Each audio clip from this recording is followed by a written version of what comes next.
Okay, I think we're ready to kick off now. Hello and welcome to this free Good Money Week webinar for beginners on green, clean and kind money.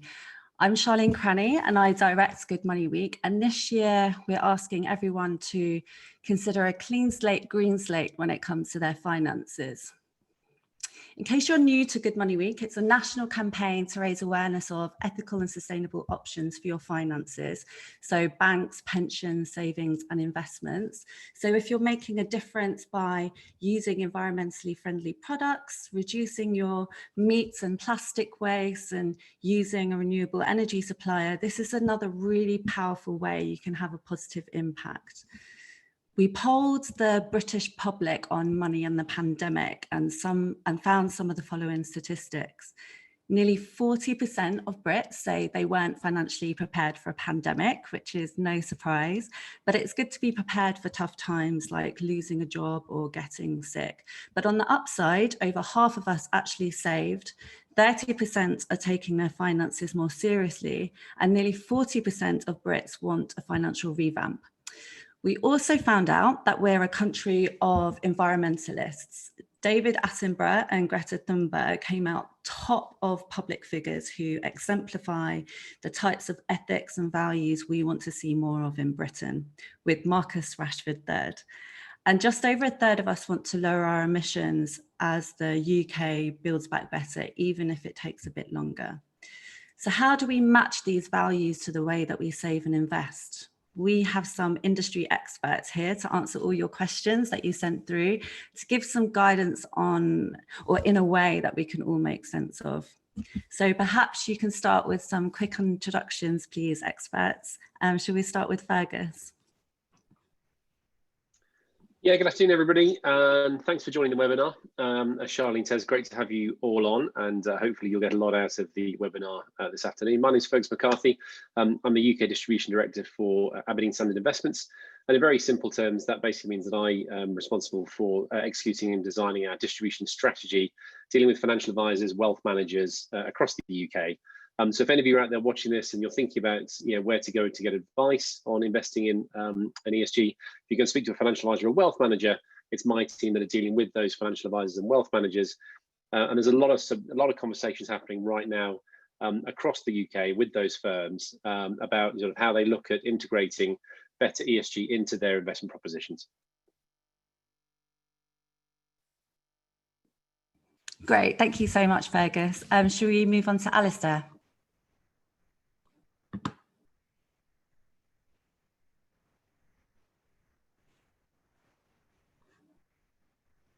Is he there? Oh, okay, maybe we'll move on to Alexia. Hi there, hopefully everyone can see and hear me. It feels very strange talking into the ether and not seeing any faces. Yeah. But yeah, thank you so much. It's really great to have the opportunity to join today's panel. I work on the client side at the Sustainable Funds Group at Stewart Investors. I'm one of two investment teams there. And we invest in worldwide and emerging market companies on behalf of our clients. I am responsible for managing relationships with existing clients and also finding new like-minded investors. We're absolutely delighted to be partnering with Good Money Week this year. And at the Sustainable Funds Group, we feel really strongly about raising awareness of sustainable investing. And we believe actually as an investment manager, we have a social purpose to encourage a savings culture around long-term investments for the benefit of society. As Charlene touched on, we can all reduce the use of our plastic bags and make fair trade choices in the supermarket. But the way that we invest could be visibly undermining all these positive choices that we are making. And I feel really strongly that the only way we can collectively drive systemic change is by investing in the right companies. And in our mind, that makes sense both commercially and for the benefit of all stakeholders. Thanks, Alexia. Alistair, are you there now?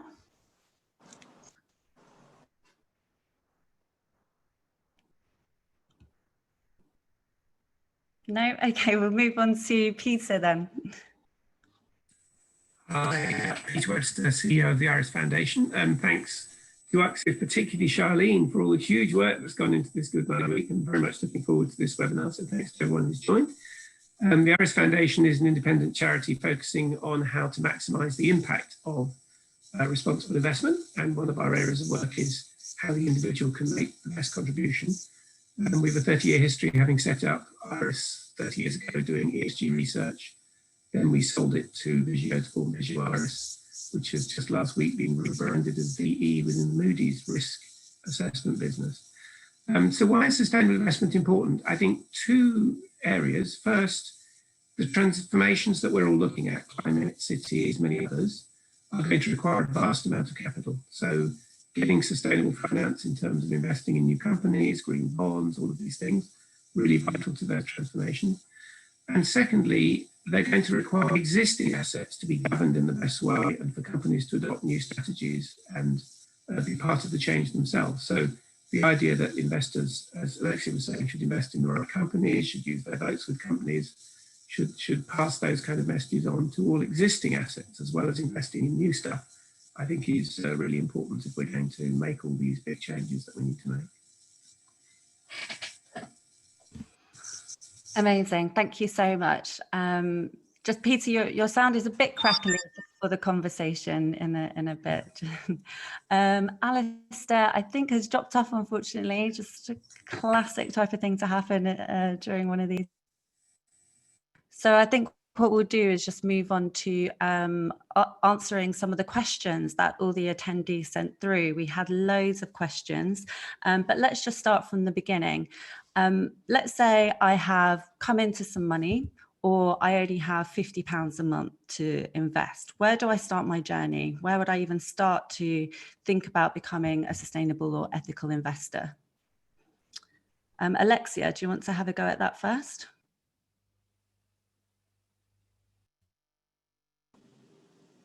Sorry, just trying to unmute myself. Yeah, I think the most important starting point maybe isn't even thinking about how much it is that you actually have to have available to invest, but thinking about what it is that you do and don't want to invest in. So I think my very first step would be to think about what it is that you feel very strongly about, and feel very strongly about not wanting to be exposed to.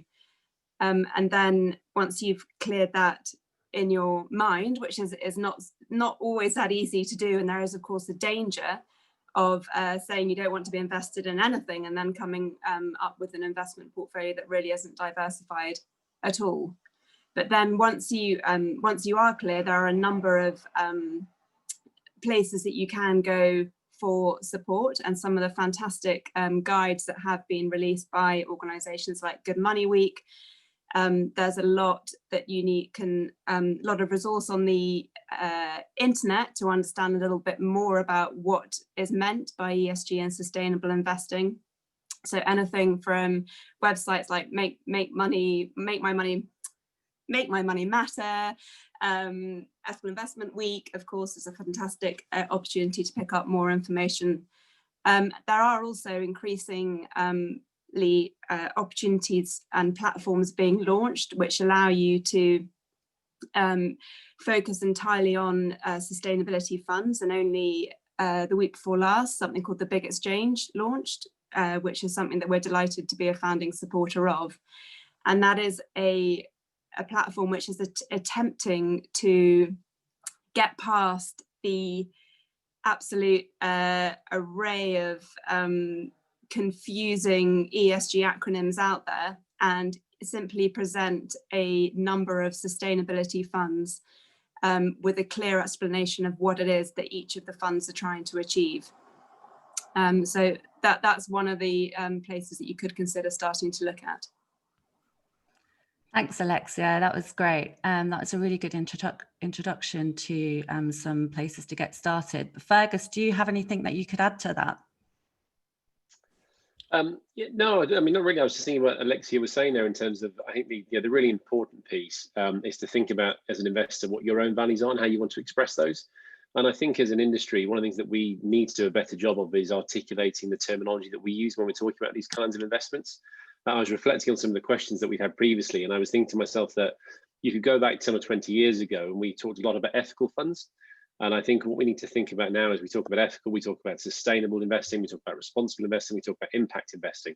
Now, those could mean very different things to lots of people, and as an individual, depending on your view of the world and how you want to invest, those could mean very different things. And so I think you've got to think about what it is you want to express in terms of your how you want to invest, to Alexia's point, in terms of whether that's on a sustainable basis or whether it's on an ethical basis. And typically, we're thinking there about the kind of the no nasties in an ethical approach. So what do you not want to invest in? More importantly than actually, do you want to invest for the good of, or have a greater breadth of investment, or do you want to demonstrably invest to have an impact in doing something else? And I think in terms of, certainly one of the things that we found is that when you think about that sustainable point, one of the things that we've really looked at, which we think provides a really good starting point, is the UN SDGs, the Sustainable Development Goals. Anybody can go onto Google. If you Google UN SDGs, it'll tell you what they are and tell you what they all aim to do. And we think that's a really good framework in terms of investing to think about in terms of how we invest sustainably and responsibly. And then I think at the other ends of the scale, you'll have impact and ethical investing as well. And I think if we look at the funds that you have to choose today as an investor, many of which will be on the big exchanges, Alexia's mentioned, those funds will start to talk about whether they're ethical, whether they're sustainable, responsible, or indeed whether they're impact. And I think when you look into those terminology, you can then understand as an investor, well, what flavor does that fit in terms of where I'd like to invest? And I think for me, you've got a lot of information now in the market from the likes of Morningstar and Square Mile, particularly with their type with FE TrustNet. So again, a lot of information out there on the World Wide Web for you to go and look at in terms of that terminology and thinking about what funds match where you want to invest. Yeah, it's quite hard, isn't it? Because, a lot of people are thinking about this and do have a bit of money to invest, but are completely confused by all the terminology and all of these different resources. A lot of it uses a lot of jargon. What would you suggest to somebody that doesn't really know the finance world and the investment world? Where would they go to look first? What types of ethical investments are there that's available to them, and where would they find them? And that was a question actually from Anne Thwaites from our audience. So I think, as Alexia said, there's a number of platforms out there that you can go to as an investor. There are many to choose from that you can go onto and will facilitate or give you information about what they offer in terms of ESG investing.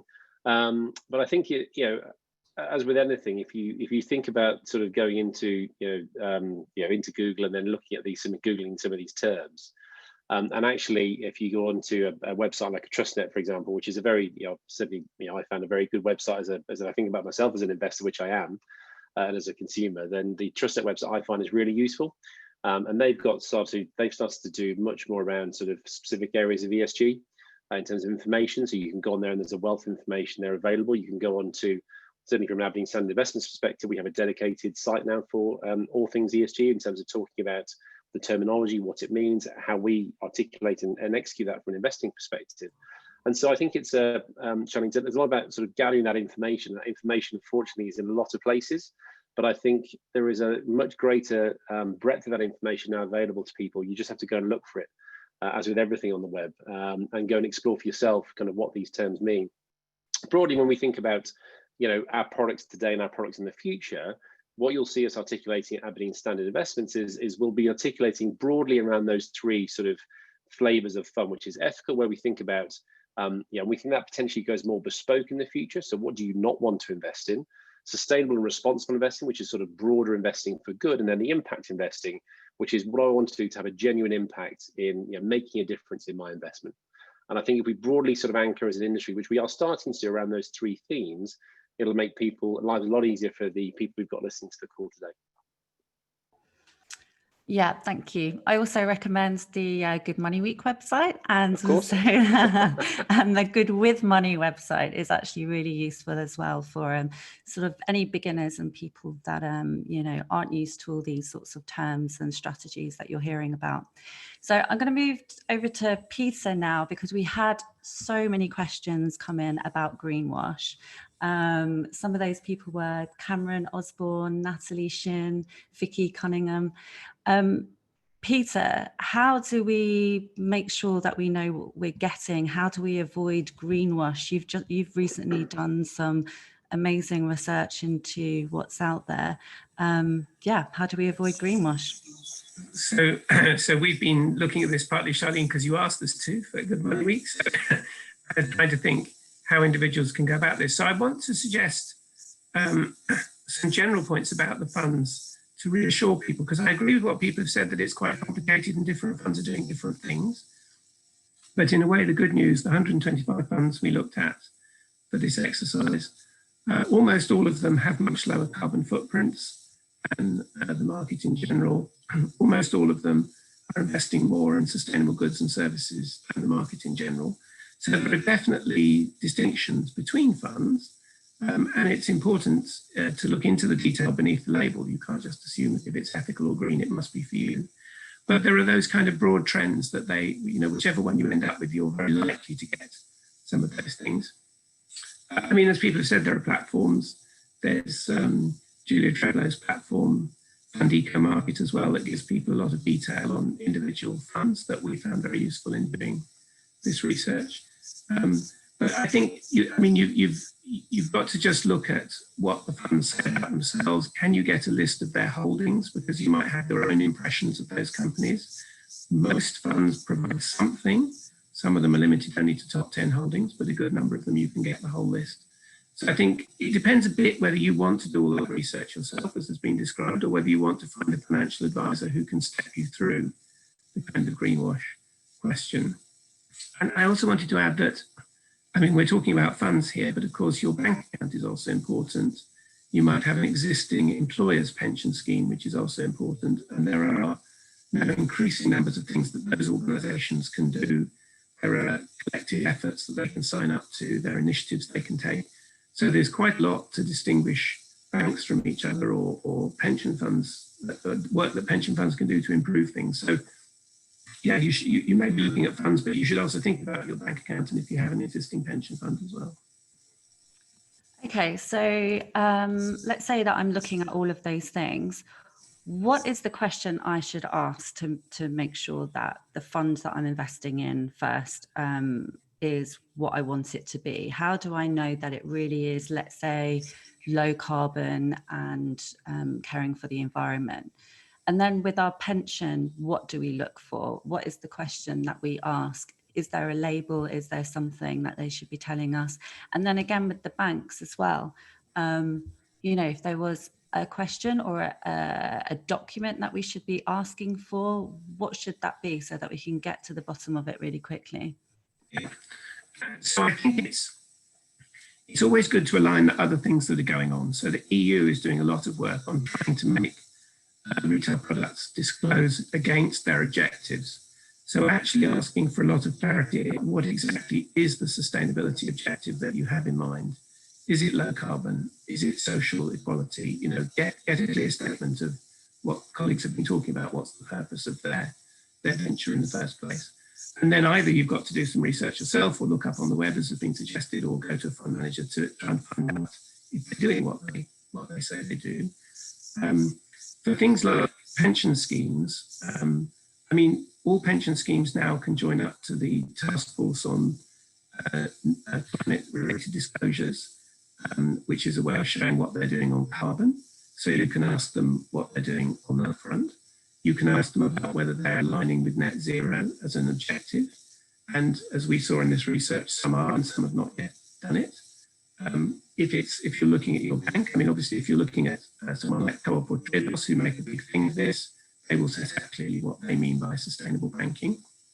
And those are the kind of distinctive players. But amongst the big players, you can ask them about the UN-supported Principles for Responsible Banking, which requires them over the next 3 or 4 years to set out clearly what their positive impacts are, what their negative impacts are, and how they're going to improve on those things. So the attraction of some of those things, TCFD, banking, responsible banking principles, they're big ships in the field, and lots of people are going to be moving in the same direction. So you will get more help than if you try to work it all out on your own, if you align to big initiatives like that. Okay, so there are a few kind of acronyms and initiatives in there that many people watching probably haven't heard of, but we do have a beginner's guide to this. So our beginner's guide to green, clean and kind money on our website. So have a look in there, and we do explain a lot of these terms so they make a bit more sense. Fergus and Alexia, it must be really difficult with lots of different investors wanting, different types of ESG funds. Some might care a bit more about climate, some might care a bit more about gender diversity, things like that. How do you manage that, and how do you reassure your clients that it's genuine, it's robust, and you're delivering what they're asking? Fergus, would you like to start on that one? I was going to let ladies go first, but I saw Alexia reaching for her screen. But no, I'm happy to. I think it's a great question, Charlene, because that point for me is all around that expression of what your values are as an investor and what you want to see articulated in those values. And I think as mutual funds, by their very definition, are vehicles designed to bring a lot of clients' money together to be managed on their behalf by a sort of an investment manager, then invested in companies. And if you get into the world of more bespoke portfolios, I think that's taking you more into the world where certainly we see a lot of charities investing at the moment, and they'll typically have bespoke mandates. And now, typically as an industry at the moment, we don't do a great job of facilitating, bespoke investing unless you've got quite a lot of money to invest, unfortunately, in terms of whether you want to do a bespoke portfolio from a discretionary manager or indeed a charity, if a charity was doing it that way. I think the bespokeness, I think, is something that's going to be a real challenge to the industry. And I think if we can figure out how to do it at scale and at a reasonable cost for the investor, then actually I think that's a potential sort of win-win for everybody involved in that. And so that's why I think when we look at the middle ground, let's call it, in terms of the sustainable, responsible investing piece. And again, if we have to think about ultimately, what is our starting point in all of that? And again, I think we think about those SDGs from the UN, that for us feels like a reasonably good starting point, because it'll pick up on a lot of those points around, climate, gender diversity, equal opportunity, supply chain. So it'll have a lot of those factors sort of built in. And I think then, one of the things that, again, we need to do a lot better is actually then report to our holders, our investors, on actually what we're doing in those funds in terms of actually our engagement with those companies, and actually the reasons why we've invested in those companies in the first place as well. So I think we need to really up the ante on our communication in terms of what we're doing and why we're doing it. But equally, I think within that sphere, you'll see what we would call thematic funds. So you might see, and there already are dedicated climate funds, or there are water funds, or global environment funds. And again, I think with those thematic funds, they can be far more deliberate about where they're investing. That'll be stated up front in their prospectus and their objectives. And so I think you'll be able to choose as an investor, hopefully, by looking at that information, whether you want something that's more dedicated to environment and climate, or whether you want something that's more broader sustainable, that would speak to some of the things you've mentioned, Charlene, around gender diversity, supply chain ethics, and other broader factors that aren't just the environment. Alexia, it should have totally been ladies first. I'm so sorry. Do you want to go next? Absolutely not ladies first, no worries at all. So there's maybe it's just worth setting out what it is that we mean by sustainability, because there's so many different ways of different definitions and ways of applying it in practice. It might just help if I set that out first in terms of how we are explaining what it is that we do. Really what we are trying to do is keep it simple. We're long-term investors looking to invest our clients' money in high quality companies that are well placed to solve many of the sustainable development challenges that we are facing. And we effectively want to allocate our clients' money to productive purposes. This means investing in healthcare companies that support the health and well-being of individuals, or investing in consumer goods companies that provide everyday essentials and socially necessary products, and also investing in sort of tomorrow's technology and infrastructure to improve the livelihoods and improve efficiencies, and also investing in responsible financial institutions that can support strong economies. So we're trying not to get bogged down by the alphabet soup of ESG acronyms, but be very clear to our investors and people that come to the Sustainable Funds Group about what it is that we do and what we mean by it. And actually, we are also working on enhancing our reporting. So we have launched a microsite, which basically includes every single holding within our worldwide strategies, and we're actually rolling this out across all our portfolios. And within that, you can see the companies that we're investing in, where we think they're having our rationale for holding them, where we think they're having a positive contribution to sustainable development. But equally importantly, we're also including where we think there might be some risks in holding those companies. But hopefully with this sort of communication, we are being clear to our clients and potential clients about what they will be exposed to when investing in our funds. Something else that we've done, and potentially we should have done this earlier, when we launched our first sustainability fund back in 2005, but we have created a position statement on the companies that we and the sectors that we find conflicting to our investment philosophy. And that sets out the sectors that we wouldn't be exposed to. Now, absolutely hasn't changed anything about the way we do things. It really is just more of an articulation of our approach.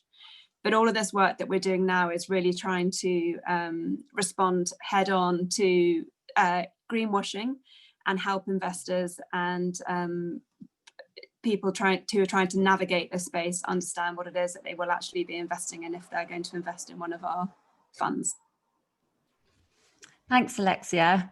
I can see Alistair McQueen from Aviva has just managed to get back in. So, Alistair, can you hear us? I can. Can you hear me? Yes, and we can see you. Amazing. That's great. Technology. So, do you want to just quickly give a little introduction, and then just tell us about how you communicate with your clients in terms of making sure they know just how sustainable and ethical a fund is, and help them get past any sort of greenwash. Not that you do that at all, but just give them some tips on how they can avoid it. Yeah, thank you, Charlene, and thank you for your patience, and thank you to the internet for reconnecting us. Enjoyed listening to the previous part of the conversation. So Aviva, arguably the largest private pension provider in the United Kingdom, and we service millions of people, not only in Aviva, but as a pensions industry in the United Kingdom. There are more and more millions of people now saving in private pensions. Indeed, in 2019, for the first time ever, a majority of working age adults were actively contributing to a pension. The reality, however, is that most of those people don't feel themselves to be investors. That's not a word that they associate with themselves, but they are investors, and they are massive investors. There's an incredible £6,000 billion in the United Kingdom sitting in private pensions. And most people are relatively passive and inactive in how they use that wealth. The power for good through savings and investing in pensions is huge. And for the population that do wish to use their money as a power for good, we want to be there to educate them, inform them, and empower them to take control of that money as they wish. I would say from the conversations I've heard so far, I agree. It's a relatively niche and new area, this, for the market and for investors, but it is a market that is growing rapidly. I expect in the coming 5 years, we'll see a situation where maybe 1 in 5 people are actively thinking about this, to one where 4 in 5 are actively thinking about investing in this way. And the challenge for all of us on my side of the fence is to make sure that our services and our communications are as clear and as user-friendly as possible for a population that maybe is unsure about how they should progress. So the viewers here today should be judging us. Are we making it easy? Are we making it clear? Are we giving them control over their money? And if Aviva is not, or Aberdeen Standard is not, take your money elsewhere, because we're failing in our service to you. Amazing, thank you. I mean, what do you think? Are there any labels that exist for consumers and investors? And if not, are there any in the works? And how would you feel about your funds being labelled so that people could, you know, just see a label and trust that it is ethical and sustainable? I think I wouldn't get too hung up about judging whether this fund or that fund is doing what it says in the tin. I think that is where the role of the regulator comes in. The European regulators, the United Kingdom regulators, their responsibility, their job to wake up every day is to confirm that what our various funds say they are doing are actually doing. So leave the police work to the experts. I would say for the individual, challenge the organizations that you're considering giving your hard-earned money to convince you that they have a proposition that meets your ethical, social, or governmental needs, your ESG needs, your sustainability needs, and see whether they can explain to you why that is an appropriate home for your money. And I'd also say to investors, making this decision today does not mean to say you're wed to that decision for the rest of your time in that product. Today, you have much more control over your money than you ever had. If you feel you're not getting what you were told you're going to get on day one, on day two, you move your money. And believe me, the companies like mine will quickly wake up and say, wait a minute, this is a massive growth market. We are not taking advantage of this growth market. We are missing out in this growth market, and we will chase to catch up with you. So vote with your feet is one of the most powerful ways in which investors can make the industry do what it needs to do to help customers at the moment. Leave the policing to the regulators. That's what they're to do. Vote with your feet and challenge us to convince you that we are giving you what you need and what you want. Maybe, Charlene, it's worth just dropping in some regulatory action that's coming over the horizon. So at the EU level, there's a definition of a green taxonomy, as it's called, which is a definition of which economic activities are beneficial for sustainability. And increasingly, funds will be reporting what proportion of their assets are invested in companies that meet those taxonomy rules. I mean, that's going to take a few years to roll out, but it's being pushed quite hard. And secondly, the Sustainable Finance Disclosure Regulation is going to mean that companies, all companies, not just those offering ethical or sustainable products, will have to explain where their assets are having negative impacts of one sort or another and what steps they're taking to do something about those impacts. So that's a kind of regulatory background that will be becoming increasingly available to investors going forward, and which obviously the green and ethical funds will be particularly well placed to respond to, because they've been doing some of this stuff for many years in many cases. But it will help people see the difference between their non-specialist fund and their green or ethical one. And also, just to back up this point, I mean, PwC, I think it was, the consultant people, saying that they estimate that the majority of funds will be sustainable ones by 2025, that across Europe, the weight of these funds will actually eclipse the weight of traditional funds. So this discussion today about how best to do it, how to choose between them, very important if this is going to become actually the majority way in which investment is done within as little as 5 years. Thanks, Peter. So the next big question for people in the audience, people like Nicholas Jenkin, Rosalind Carslake, Sarah Hughes, and a few more, it was about returns. So how do we maximize financial return as well as sustainability outcomes? Alexia, do you want to start on that question?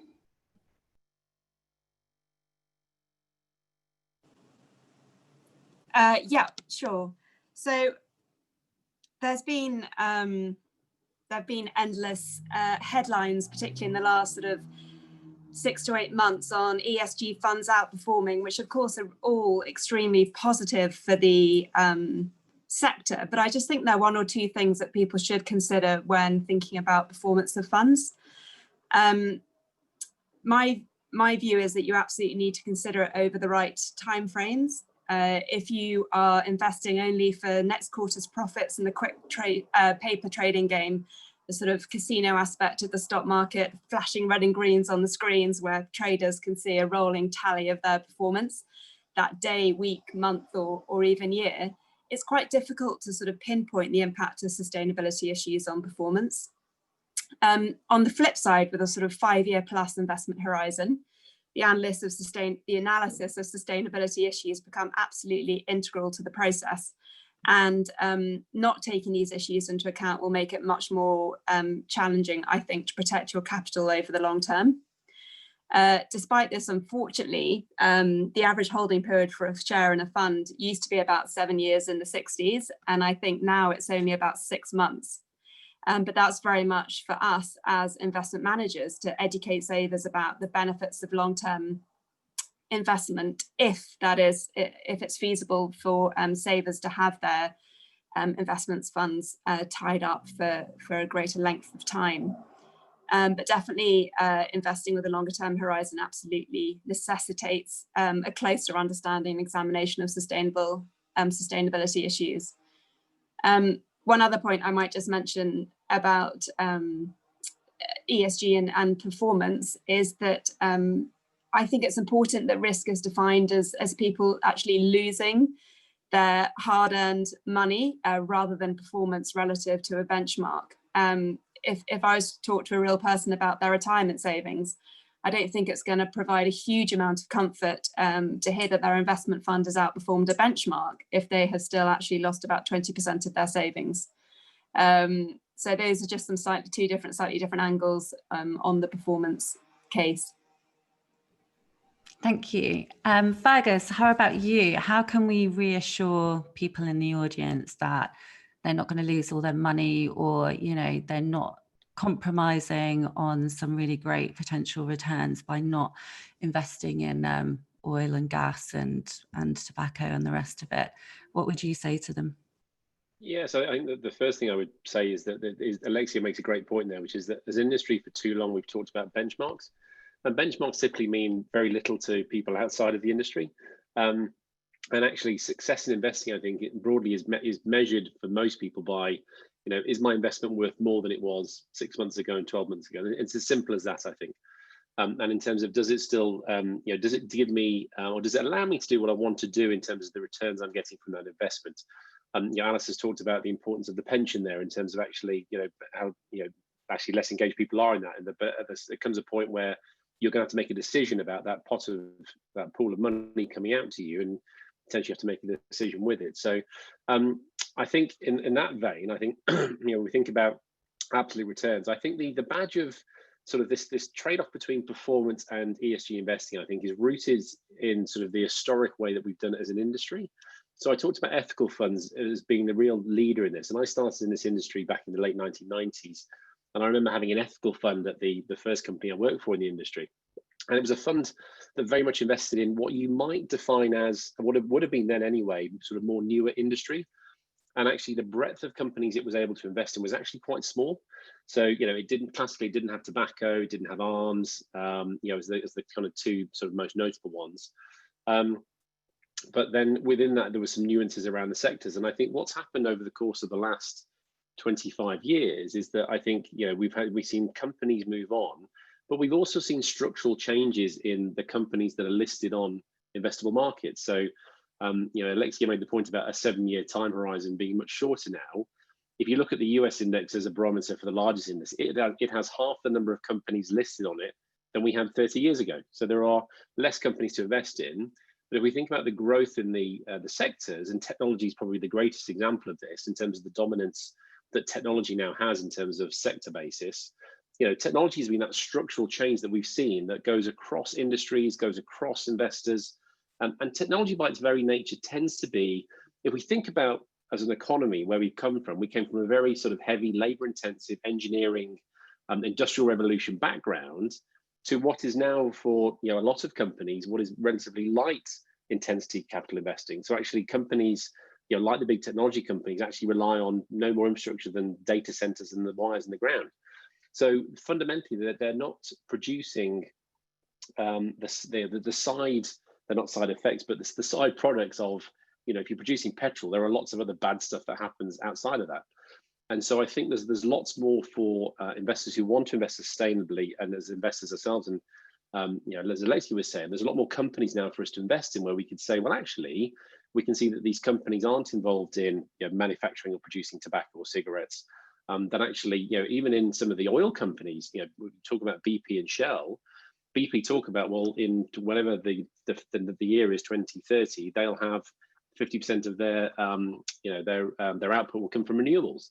Now you could look at that and go, well, actually, is that sustainable? And actually, you might decide that it is, because actually that's BP doing good for the case of the environment. And so I think broadly ethical 25 years ago was very sort of niche. It was quite subjective in terms of where it invested, and it was quite limited in where it invested. Whereas I think today, and Alexia is probably best placed to talk about this than I am, but there's a much greater breadth of opportunity, I think, for us as fund managers to invest in on behalf of investors, to effectively demonstrate that we want to invest in companies that are sustainable.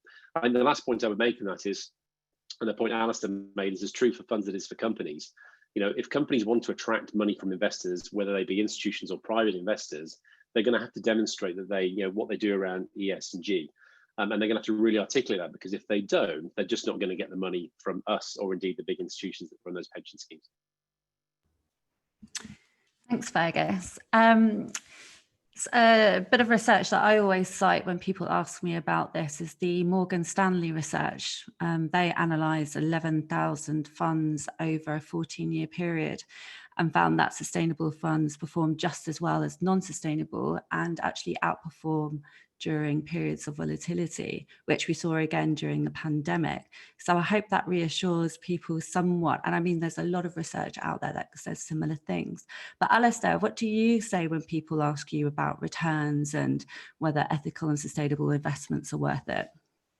Well, anytime I write anything about investment returns, my compliance department will very quickly make me write down past performance is no guide to the future. And I think the people watching this will recognize that. So when you see headlines, I'll be honest, when you see headlines that say such and such a sector has outperformed or underperformed, that's all very well in the past, but it is no guide to the future. So bear that in mind when you see headlines. I think the fundamentals of investment diversification are critical. I don't think many people would advocate putting all of our investment eggs in one basket, be that in one stock or even in one fund. The principles of diversification really apply, and they apply probably more this year than they ever have, because we're living in such uncertain times. The power of diversification, and including ESG type funds, is really powerful. So make sure that you remind yourself of that diversification and don't, as I say, have all your investments in one basket. And finally, remember that you as an individual are in control. Nobody is telling you where to put your money or even how long you should put your money where it is. A modern investment product will give you the power to change your investment, to switch your investment as and when you wish, and make sure you maintain that control. Do not set and forget. Do not wait for the annual statement to drop into your letterbox. Take advantage of digital technology so you can look and see how your various funds are performing 24/7 should you wish. So by taking some caution in headlines, past performance is no guide to the future, by remembering the basics of diversification, and by staying in control, then you're well empowered to take advantage of this exciting new opportunity. So remember those fundamentals, and I think we're well placed to reap the rewards that are there to be had. Thank you. Okay, so the next sort of theme that was coming through on the questions was around pensions.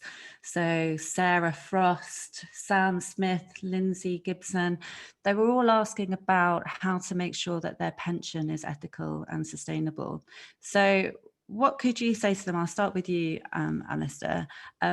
What would you say to them about, first of all, thinking about their employer's auto-enrollment scheme and then a private pension? What's the difference and how can they make sure that it's sustainable? Yeah, well, I think I'll start by where I began in reminding all pension savers that they are investors. This is not money that's just sitting under a mattress. They are investing, and they are investing billions of pounds. And the brilliant thing is that modern pensions today empower you to decide where you wish to invest your money. If you're in a workplace pension, as millions are, that is the backbone of pension savings in the United Kingdom, and you're unsure of what your investment options are, ask your employer and ask for a good answer. And if you're not getting the answer that you want, challenge your employer and say, why is your pension fund that you're providing for me not giving me the pension fund options that I want? And they will listen, I hope, to their people. But you should have a range of fund options within your workplace pension, and you'll have the ability to redirect your funds as you wish. If you're an individual saving outside the workplace, then most modern pensions will present thousands of fund options to you as an individual. And again, the principles of diversification apply, but you should be able to find within that pension product into which you're saving and investing a range of funds to meet your needs. And again, as I said before, challenge your pension company and your pension provider to convince you that they have the funds that you're seeking. Ask them the basic questions. What sustainable fund options are you providing? What ESG options are you providing? And if you conclude that they're not giving you the answers that you wish, again, you're empowered to take your money elsewhere. So if you're an employee, challenge your employer. If you're an individual pension saver, challenge your pension provider, and hopefully they'll give you the answers that you want. But take control. 95% of people in the workplace who save in a pension don't touch the investment element. They leave it where it sits. 95% of people could redirect that money to something that means more to them, which is much more rewarding way of investing. So challenge your employer if you're in the workplace. If you're outside the workplace, challenge your pension provider, and hopefully they can give you the right answers. Amazing. I think you nailed that one there, Alistair. Thank you. Peter, can you tell us about what pensions are actually doing that's positive? So we could go back to your research and give us some examples of pensions doing good things, just to tell our audience what they're doing. Yeah, exactly. So I think it obviously depends what type of pension fund you have, as Alistair was saying. So there are different groups of pension funds, and Aviva and Nest and TPT and people like that in the master trust area, they're the ones where there's the most question of you choosing where you want to put your money and making those kind of decisions.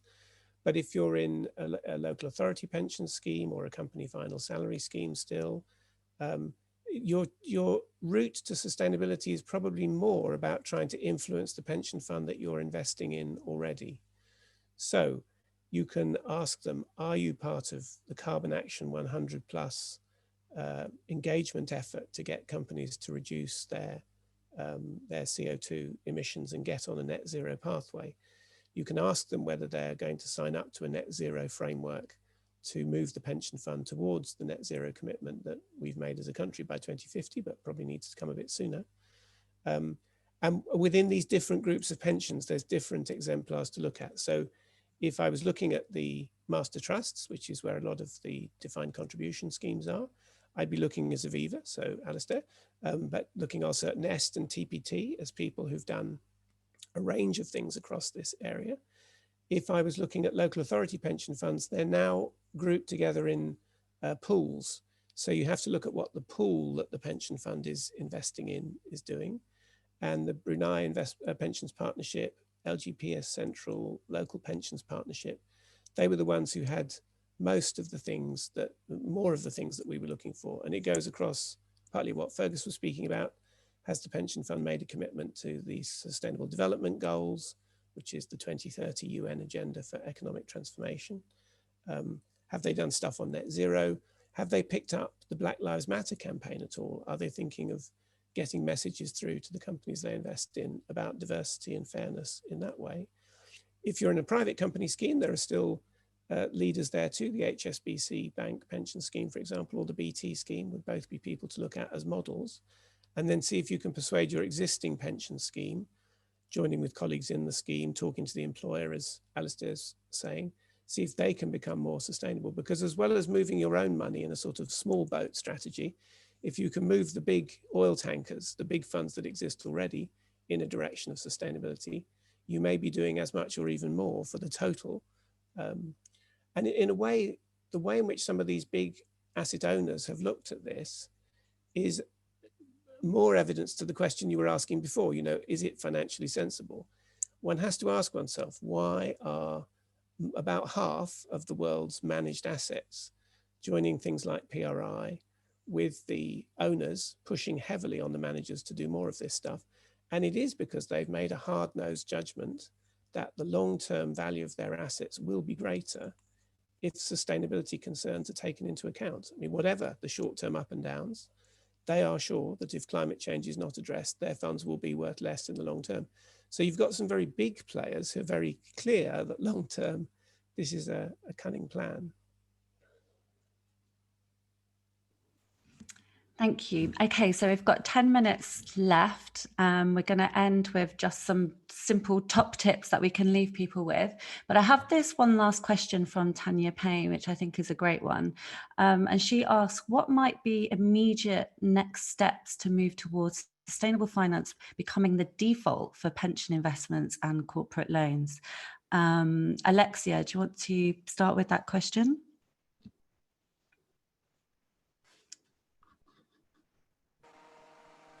Hi, thank you, Tanya. Actually, one thing, Charlene, I'm surprised you didn't mention is Good Money Week last week, when you last year, with the Mention the Pension campaign, which is actually still on the website, and it's incredibly useful in that they're ready-made email templates for you to literally click on the button and press send to an email to your HR department, for example, if it's a workplace pension, asking exactly the sort of questions that we need to be asking, which goes some way to answer Tanya's question about what the immediate next steps are. I also think probably regulation has been incredibly important in this area, and the regulation that came out last October, where pension trustees have to include a statement in their SIP, expanding on how ESG issues are being incorporated in the investment of the pension. So I would say consumers asking the right questions, and more regulation coming into force, forcing trustees to look at these issues.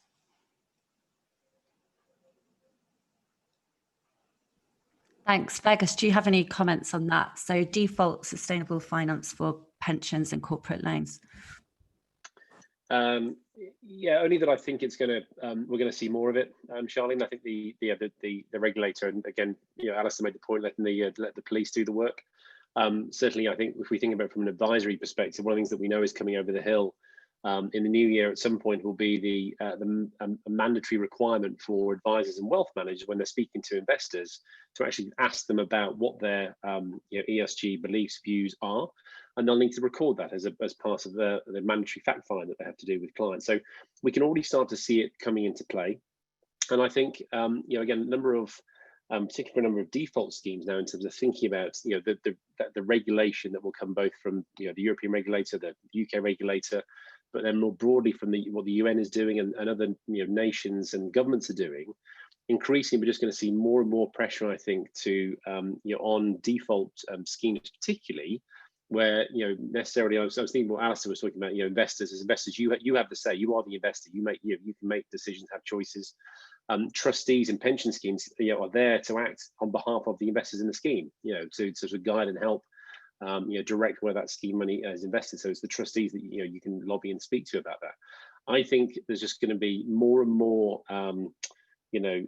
regulation and not necessarily legal, but certainly more of a movement towards actually, we want to do this because it's the right thing to do, both in terms of the right thing for our investors, the planet, and everything to do with that, but also the right thing in terms of delivering those long-term returns.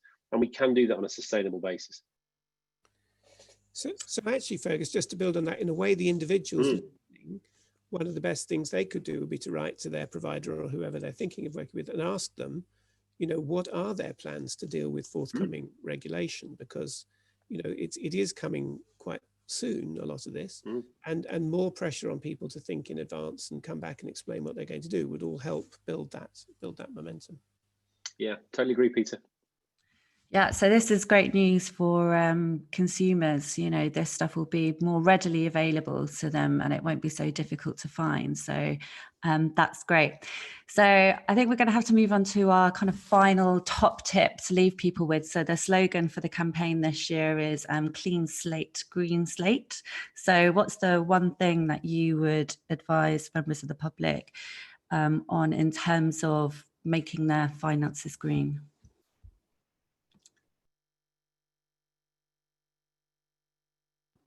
Alistair, would you like to go first? Sure.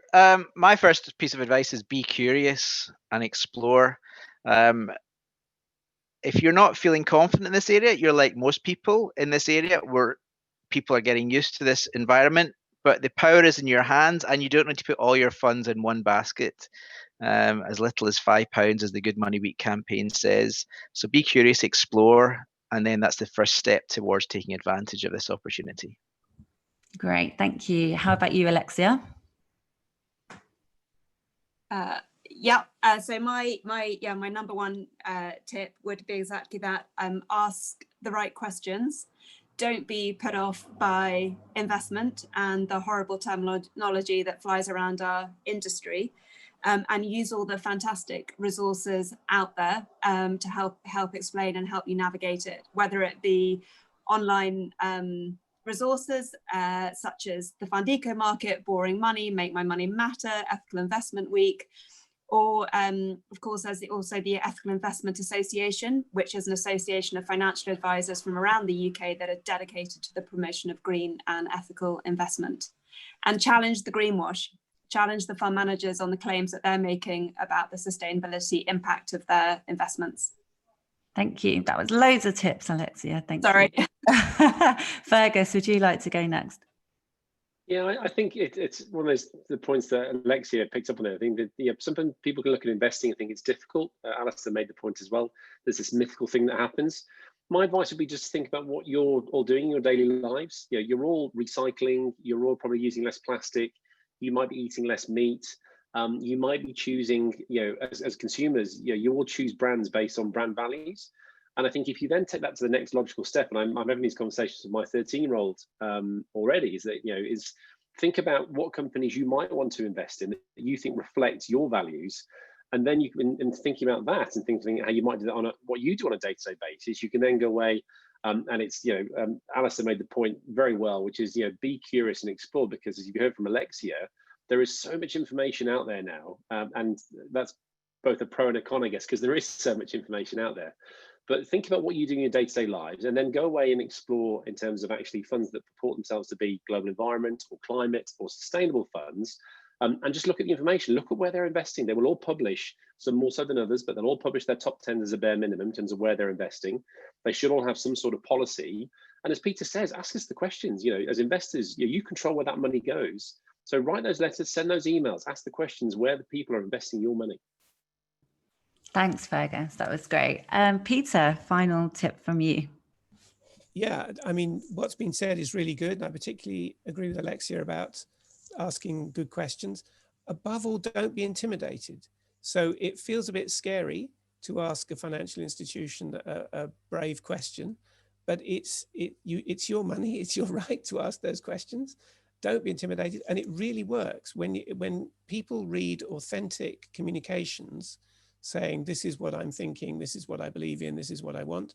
It really does feed into their understanding of the market, and it breaks the bubble that sometimes surrounds the financial world. So yeah, don't be put off, keep going. Thank you so much. Okay, so we're going to leave it there. We're going to leave some contact details up on the screen at the end, so you know where to get more information. And I'm sorry if we slipped into a little bit of jargon and a few acronyms there that might not have made sense, but I promise you the Good Money Week website is super simple. It will all make sense there. And we've got a really great beginner's guide with lots of top easy tips that you can follow for greener, more sustainable, more ethical finance. So thank you so much for joining us. I hope we can do this again, and yeah, stay in touch. Thank you speakers.